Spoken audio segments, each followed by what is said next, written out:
안녕하세요. 차업주의 이풀이입니다. 이제 봄입니다. 벚꽃보다 빨리 우리 종목이 활짝 피기를 바라면서 이번 주도 기업 분석을 시작해 보겠습니다. 이번 주에 다룰 기업은 네오토입니다. 네오토는 내연기관차의 변속기 제품과 전기차용 감속기를 생산하고 있는 자동차 협력사인데요. 시가총액이 꽤 낮은 것이 눈에 띄죠. 최근 3년간의 주가 흐름을 살펴보면 21년 6월쯤에 급격한 시세를 받은 이력이 있는데 당시 대권에 출마했던 윤석열 후보로 인한 정치 테마의 영향이 컸던 것 같네요. 대권 출마를 밝혔던 곳이 매연 윤봉길 의사기념관이었다 보니 매연 윤봉길 월지내에서 상임이사로 활동 중인 네오토의 대표가 주목을 받고 관련주로 엮였던 모양입니다. 아무래도 시총이 작은 기업이다 보니 테마주 성격으로 시세를 크게 받았다가 금세 반납하는 모습이 나왔던 것 같군요. 그리고 약 2년간 지지부진한 흐름을 보여오다가 23년 5월에 또 급격히 상승하기도 했는데 이때는 전기차 감속기의 자체 설계 개발 PR이 크게 작용했던 모양이네요. 전기차의 감속기가 중요한 부품은 맞지만 당시 전기차와 뭐라도 엮이기만 하면 시세를 받던 상황이었으므로 감속기 자체 설계 이슈는 이렇게 거래량이 실린 상승으로 이어졌던 것 같습니다. 이후에는 또 조정이 이어지다가 약 6개월이 후인 23년 12월에는 또 상한가가 나오며 현재까지 좋은 흐름을 이어가고 있는 상황이군요. 23년 12월의 상한가는 자동차 부품 관련주로 부각받았다는 기사들이 있는데 그 외 특이사항은 없어 보이는데요. 바로 다트 가서 상황을 가볼까요? 별다른 공시가 없으므로 가장 최근 페이지만 보면 되겠습니다. 먼저 한국증권금융의 대량 보유 상황 보고서가 보이죠. 한국증권금융은 증권을 담보로 잡고 금융투자업자들에게 자금을 대출해주는 일을 하는 회사이기 때문에 여러 기업들에서 이렇게 한국증권금융의 대량 보유 상황 보고서를 보게 되는데 이는 투자자들의 신용매수로 인해 한국증권금융이 담보로 잡은 주식에 변동이 생겼다는 것입니다. 연기금을 비롯한 이런 금융기관들은 전문투자자로 분류되기 때문에 5% 이상 주주의 1% 지분 변동 이후로 5영업일 내 공시되는 것이 아니라 매매가 있었을 경우 해당 분기가 끝난 뒤 15일 내에 공시되고 있다는 것도 알아두시면 되겠습니다. 그리고 여기에는 단기차입금 증가 결정 공시가 있네요. 단기차입금 증가 결정 공시는 타인에 대한 채무보증 결정 공시와 헷갈릴 수도 있다고 생각하는데 두 공시를 가볍게 정리해보면 타인에 대한 채무보증 결정 공시는 그룹 계열사가 차입을 하게 될 경우 차입금 이상의 자금을 보증한다는 것이니 계열사가 대출을 진행할 경우를 대비하는 것이라면 단기차입금 증가 결정 혹은 단기차입금 감소 결정은 실제로 차입금이 증가하고 줄었다는 것입니다. 여기 네오토의 단기차입금 증가 결정 공시를 보면 금융기관으로부터 실제로 100억을 대출받아 단기차입금이 100억 늘어나게 되었다는 것이죠. 코스닥 기업은 자기 자본의 10%가 의무공시, 코스피 기업은 자기 자본의 5%가 의무공시이므로 네오토에서도 의무공시된 것을 볼 수 있네요. 그리고 전환사채를 발행한 것도 볼 수 있는데 내용을 봐보면 이는 네오토가 첫 번째로 발행했던 전환사채였음을 알 수 있고 운영비를 위해 90억을 조달한 것을 알 수 있네요.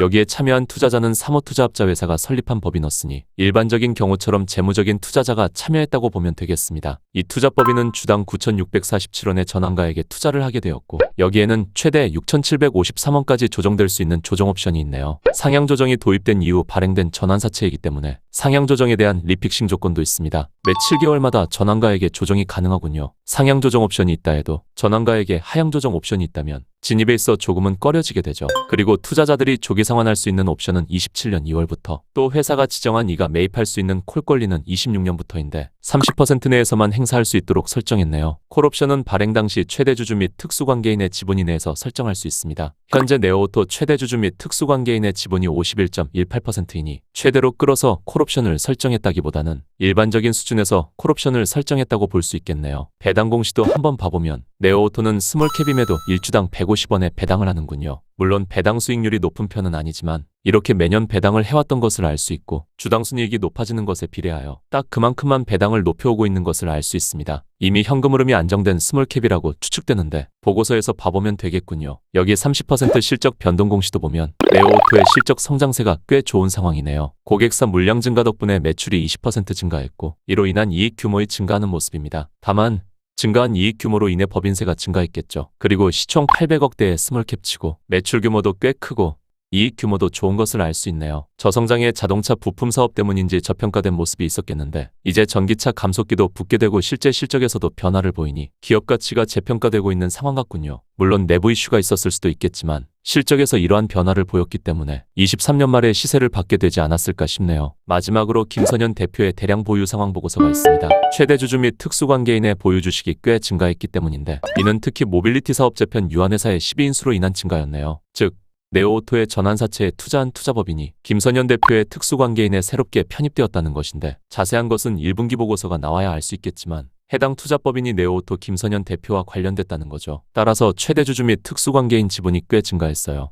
최대주주와 관련된 투자법인이 신주가 아니라 채권으로 투자한 이유는 어쩌면 리픽싱으로 인한 지분 확대를 노리고 한 것은 아닐지 조금은 의심해 볼 수 있겠습니다. 그리고 김선현 대표는 주식담보대출 등의 특이사항은 없네요. 그러면 가장 최근 보고서로 상황을 봐보겠습니다. 3분기 보고서 클릭. 네오오토는 2010년에 오토인더스트리에서 물적 분할로 설립되었습니다. 즉 2010년에 자동차 부품 사업부를 네오오토로 따로 떼어내어 오토인더스트리의 100% 자회사로 두었다는 것인데 100% 지분을 가지던 오토인더스트리가 현재는 8%밖에 되지 않고 대신에 김선현 대표가 40%를 가진 상황이므로 김선현 대표가 투자를 했거나 주식 스와프를 하는 등 무언가 변화가 있었겠군요. 지분 변화를 준 이후 2015년에는 코스닥 시장에 공모상장을 했고 본사는 서울 종로구에 위치하고 있어요. 생산 공장은 모두 예산에 위치하고 있습니다. 그리고 종속회사는 없고 관계사도 없습니다. 참고로 그룹 계열사는 이렇게 있는데 이를 개통도로 보면 이러한 형태가 되죠. 딱 봐도 핵심 회사는 네오오토가 되겠고 상장사도 네오오토뿐입니다. 그 외 투자자산으로 분류된 금융자산은 한전체가 있네요. 안전한 성격의 채권만 투자자산으로 가지고 있고 기타 포괄 손익으로 분류해놨기 때문에 처분 전까지는 손익에 전혀 영향을 주지 않겠습니다. 총 주식을 보면 보통주로만 787만 4,963주가 있고 이 중 자기 주식은 406분이죠. 자기 주식은 과거 상장 요건을 맞추기 위해 유통주식을 늘리는 무상증자를 하게 되면서 단주로 인해 취득하게 된 수준이니 이후 자기 주식 매입을 하지는 않았던 것 같네요. 스톡옵션 현황도 따로 기재되지는 않았습니다. 네오오토도 주식수가 적은 편에 속하는데요. 이러한 주식의 소유 현황을 보면 최대 주주인 김선현 대표의 단독 지분도 높고 최대 주주 및 특수관계인의 지분은 51%나 되니 지배력도 높죠. 따라서 네오오토 또한 유통주식이 꽤 적은 기업이겠습니다. 추후 성장 과정에서는 무상증자 이슈가 나올 수 있겠어요. 그리고 미상환 매자니는 앞서 살펴본 90억 규모의 전환사채가 있죠. 아무래도 지분에 전혀 문제가 되는 기업이 아니기 때문에 1회차 전환사채의 최대 주주와 관계 있는 곳이 투자했다 해도 리픽싱을 통한 지분 확대 목적으로 보기에는 다소 무리가 있겠습니다.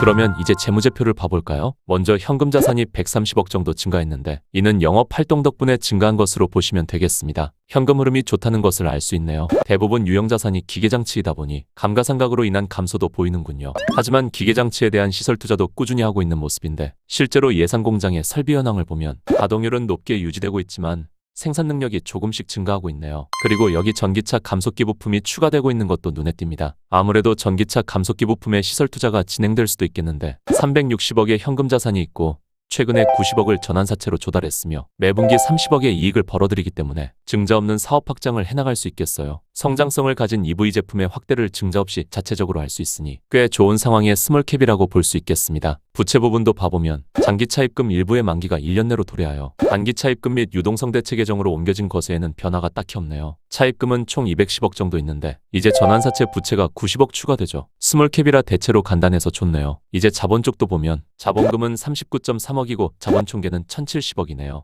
회계적으로 전혀 문제가 없는 여유가 있는 기업입니다. 실제 유동자금은 450억에 차입금은 210억, 전환사채는 90억, 그리고 매분기 30억 정도 이익을 내고 있기 때문에 유동성 걱정은 없는 기업이라고 볼 수 있겠고 가동률이 80%에 육박하기 때문에 시설 투자를 진행해야 할 수도 있겠는데 자체 자금으로도 할 수 있는 기업이라 생각되는군요. 그리고 사업이 좋아짐에 따라 유통주식 수를 늘려야 할 것 같은데 주식 발행 초과금을 분류해 놓은 자본잉여금을 볼 때 200% 모즘까지는 가능하지 않나 생각되네요. 이제 실적도 봐보면 앞서 30% 변동 공시에서 미리 살펴봤었지만 매출이 꽤 증가했죠. 그리고 영업이익도 규모가 커졌습니다. 지난해 대비 영업이익률에는 큰 차이가 없지만 그래도 6%대면 자동차 부품치고 꽤 영업이익률이 좋은 것 같군요. 추후 전기차 부품이 확대된다면 더 좋아질 수 있겠어요. 그리고 영업외 손익이 더해져 3분기 누적 순이익은 110억이니 네오오토는 매출 규모가 좋고 실제 이익도 꽤 좋은 기업이네요. 게다가 계속 성장을 하고 있고 성장 제품이 추가되는 모습이죠. 그래프로 최근 상황을 더 봐보면 네오오토는 코로나 시기에 소폭 역성장을 제외하면 매년 외형 성장을 이어왔습니다. 제품군이 확대됐고 또 공급 모델의 수주가 증가한 덕분이겠죠. 덕분에 영업이익도 계속 오르는 모양새입니다. 그리고 주당 순이익을 보세요. 꾸준히 증가해온 덕에 주당 순이익이 엄청나네요. 시가총액 800억대의 기업이라고 보기는 어려운 수준이죠. 앞으로도 증자는 없을 것 같은데 사업 실적이 우상향한다면 기업가치 상승으로 이어질 수 있겠어요. 분기별 실적도 한번 봐보면 분기마다 대체로 고른 성장을 해오고 있습니다. 다만 이번 23년 4분기에 4분기의 이익은 꽤 부진한 모습인데 22년 4분기에서도 같은 모습을 볼 수 있네요. 따라서 네오오토의 제품 수요가 꺾였다기보다는 네오오토의 특성상 실적이 계절적인 영향을 받고 있는 게 아닐까 싶습니다. 그러면 어떤 사업을 하는지 한번 봐볼까요? 네오오토는 자동차 기어 부품을 생산하는 기업입니다. 자동차에서는 엔진과 바퀴가 직접 연결될 수 없기 때문에 엔진에서 발생된 힘을 차축을 통해 사바퀴까지 적절히 분배하여 전달해주는 변속기를 메인 제품으로 가지고 있죠. 변속기는 엔진과 협력하여 파워트레인을 구성하는 부품이므로 자동차의 연비와 진동,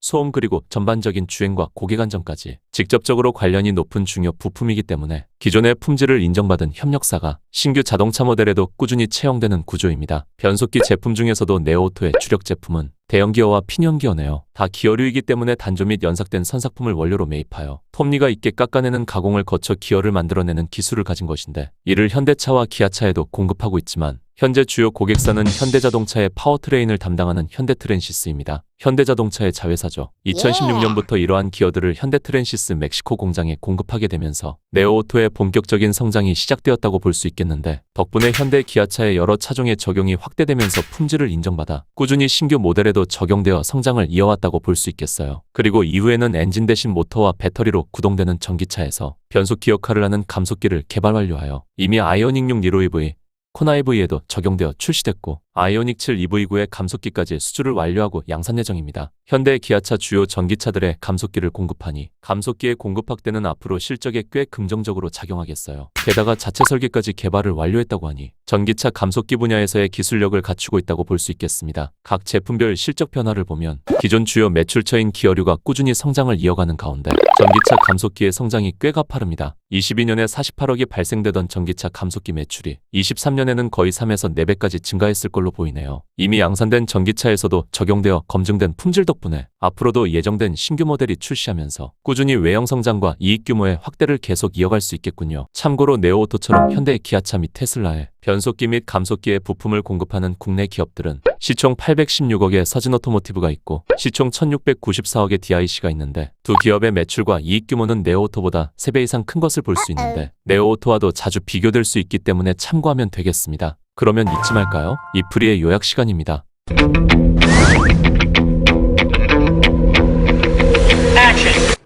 네오오토는 안정적인 재무 상태를 가지고 있고 실제 유동자금에도 여유가 있으며 분기마다 이익도 증가해 오고 있는 상황이므로 추가적인 증자 가능성은 낮다고 판단됩니다. 아무래도 증가하는 전기차 변속기 제품 수요로 인해 추후 시설 투자를 할 수도 있을 것 같은데 이때에도 자체적인 자금으로 진행할 수 있겠어요. 때문에 전환사채를 발행한 것이 아닐까 생각됩니다. 그리고 시가총액이 낮은 것도 장점이고 시총 대비 매출 규모가 큰 점과 이익 규모가 큰 점도 좋지만 특히 이미 주가는 지난 23년 10월 대비 2배가 올랐고 비교 대상으로 여겨지는 동종업계 기업 대비 저평가라고 볼 수 없는 점이 가장 큰 단점이지 않을까 싶네요. 전기차 감속기의 매출이 지금보다 더 큰 규모로 급격히 커지거나 이쪽에서의 대량 수주를 따내거나 해야 실적 규모 대비 저평가받는 변속 감속기 사업이 리레이팅 될 수 있겠는데 당장 공장 캐파와 가동률로 인해 그러기는 쉽지 않아 보이는군요. 유통 주식도 적고 재무도 좋고 실적과 성장도 좋지만 특히 이미 저점 대비 2배의 시세를 받은 점은 어쩌면 이후의 투자 과정을 길고 지루하게 만들 수도 있겠습니다. 지금은 상황이 좋지만 만일 추후 상황이 꺾이게 되어 추세가 전환되면 과정에서는 6,753원까지 리픽싱이 가능한 전환사채도 하방 압력을 더할 수 있겠죠. 따라서 네오오토는 전기차 감속기의 검증된 품질로 인한 성장성도 확대되는 실적 규모도 너무 매력적인 기업이지만